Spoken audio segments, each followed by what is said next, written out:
Redditors related to a psychopath. What is your creepiest holy shit, I might get murdered story?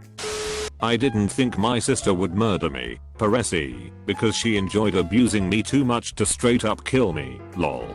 One of the biggest things that sticks out from my childhood growing up with her abuse was occasionally if I was sitting on the couch, back of couch facing kitchen, she'd come up behind me and run a butcher knife along my shoulders and neck until I turned around and realized she had a knife. I think she just enjoyed the fear in me realizing what was going on. That look of oh my god, that was a knife. Why the fuck do you have a knife? My sister did shit like this my whole childhood, and even after she was 19 and I was 17 she'd do crazy shit like throw a knife across the living room at me. If she was mad enough at me, I cut contact with her as soon as I was able to leave at 18. Started chatting with a girl online, and after a bit she sheepishly admitted that she had a criminal record. We went on chatting for a bit. She was cute and very interested in me, but of course the conversation eventually led us back to the criminal question. Turns out she was on parole. Now I needed the story of how she got into trouble. She finally took a pic of her parole document and sent it to me. I was reading it and came to the line where it listed the offense she had committed. Homicide. Can you say ghosted? Needless to say, we never met IRL. I had several with my brother, but the worst was when I woke up to him sitting on my chest with his hands around my throat. He was trying to choke me, but his hands were too small, and he didn't get the pressure right, so I ended up with a giant hickey around the entire front of my neck instead of death. All because I ate the last nutty bar.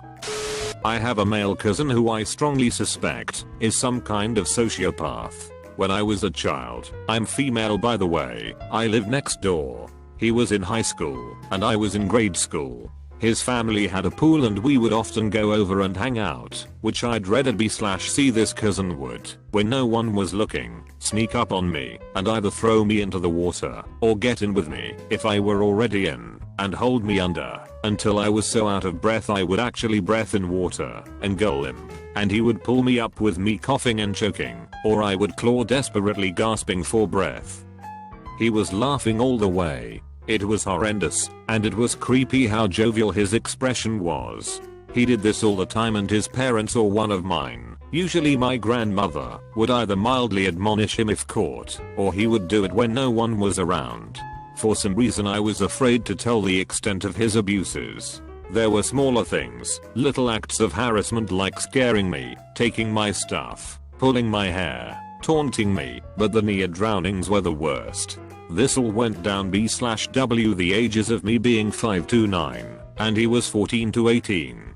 He also picked me up and literally held me, feet first, over the railing of the Royal Gorge Bridge on a family vacation. I think I went into shock and I just recall becoming very still.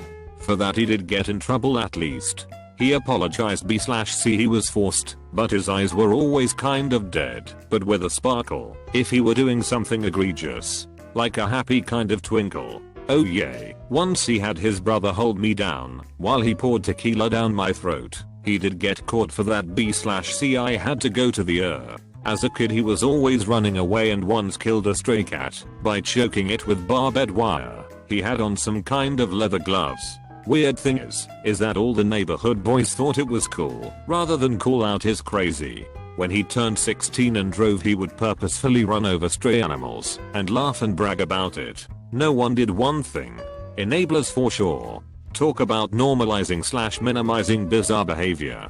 He was extremely good looking like model material, but not to me B/C I saw what he was under the skin. The high school quarterback, adored by all. Girls fought over him. He played football on a scholarship at a Division I second school, but suffered a knee injury that ended his career. In high school and college he was always getting in trouble, frequent fights and DUIs, but he got bailed out every time and again, probably due to his athletic ability. It was swept under the rug.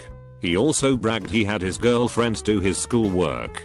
He has been married 3 times and has stuck with his third wife who is a martyr type.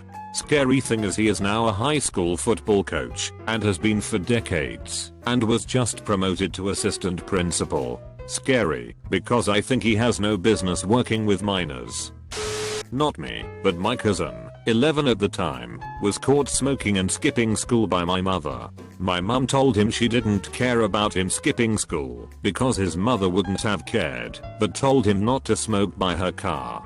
He didn't like being told what to do, so he grabbed my brother, 2 at the time, by the hand and walked him out into the middle of the road by a blind corner. He sat my brother down and told him not to move. Then he walked away. Luckily, a neighbor had seen what had happened and grabbed my brother before a car could hit him. That cousin is now in an Indonesian prison, possibly facing the death sentence for smuggling drugs. By the way, dreams really do come true, I guess. I have a cousin who I always knew was kind of crazy. We live in a major city and he never leaves his family's apartment. He just stays in the apartment drawing and playing games. But even though he's weird, I didn't really mind, because he's usually very sweet and wouldn't hurt a fly, or so I thought. When I was in college, I took him and my friend to see a concert. We got pretty drunk, and when we came back we were hanging out in his living room. His parents were out of town. He started drawing in his little book and I asked to see it. Turns out he was drawing me sitting there. It was an extremely detailed and accurate drawing of me. I flipped through the book and found all sorts of cool creatures and landscapes until I landed on a drawing of his brother, dead and mutilated. An extremely detailed drawing. Turn the page, my dad, dead and mutilated. Turn the page, me, dead and mutilated. Quietly, my cousin says, did you find the drawings of the family? I was in shock and disbelief. What the fuck is this? Why the fuck would you draw our family like this? He says something like, I think about it all the time. I think about killing you and the rest of them all the time.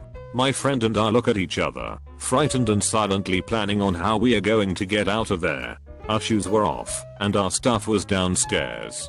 He could see we were upset. He looked disappointed, like we were trying to upset him. Are you scared?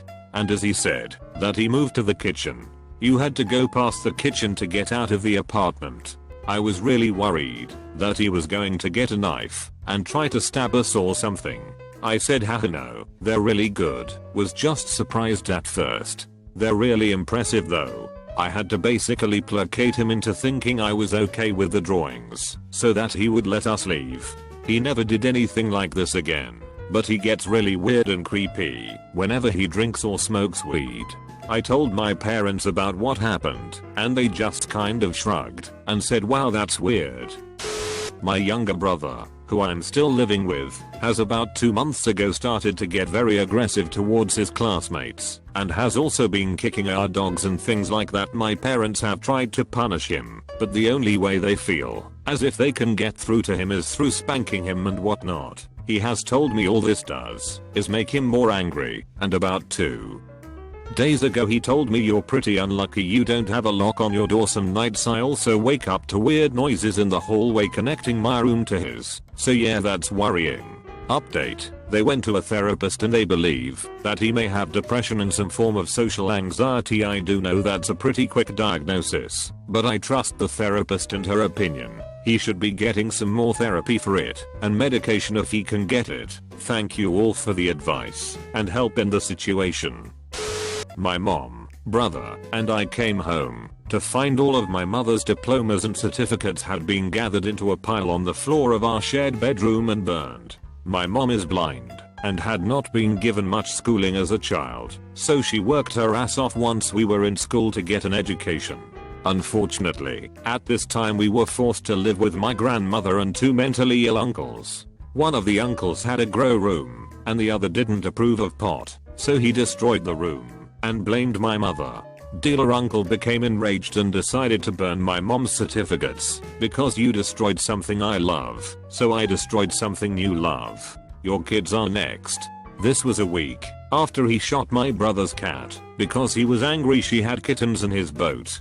I've blocked out the next couple of weeks because apparently they were pretty bad, but I'm told that we had to disappear that night with only what we could carry in garbage bags. My mom was 19 when I was born, and we had a very close relationship when I was little. She was always more of a friend than a mom, and that's just how our relationship was. Before my stepdad, I was always sarcastic all the time, and we joked around a lot. One morning my mom asked me to take the pizza boxes from last night's dinner out to the garage, where we put the cardboard recycling. I jokingly told her no as I gathered up the boxes to take them out.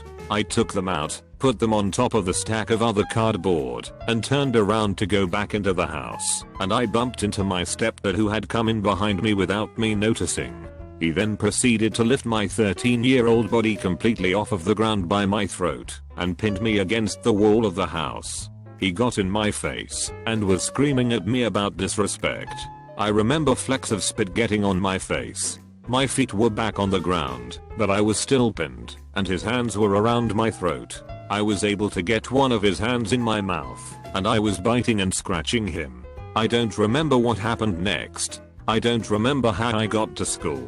The next thing I remember is sobbing in a private ensemble room in the band hall. My mom still doesn't believe me. Over the next 2 years he continuously got worse and permanently destroyed my relationship with my mother. I started sleeping with a knife under my pillow when he was home. I started running away and doing drugs. Eventually my behavior became bad enough that my mom sent me to live with my biological father. Life is better now. I'm safe. I still have the occasional nightmare and cannot stand any sort of confrontation whatsoever, but I'll be okay. Listening to my dad trying to persuade my mum they should kill me. I was about 8 maybe. I was a difficult child and my dad often couldn't cope. I remember sitting on the stairs while they were in the lounge listening to their argument. Eventually he persuaded my mum, and I heard them moving, so I ran upstairs to hide. My dad came up and dragged me into the lounge. He was holding me down in the floor shouting to my mum, "Do you want me to do it? I'll do it, if you wanted me to." She was crying and couldn't decide. Eventually she said no, and he let me go, and I ran back upstairs. I think they planned to kill me a few times, but that was the scariest one. Another time my dad asked me to give him a hand getting something out of the shed. When my back was turned he hit me in the back of the head with a hammer. I turned around, and he was staring at me. His eyes looked like they were going to pop out. I ran past him to go to my mum who was making dinner in the kitchen. I was crying and shouting about what just happened, but she didn't look at me or say anything. She wasn't shocked. It was like she knew what he was going to do.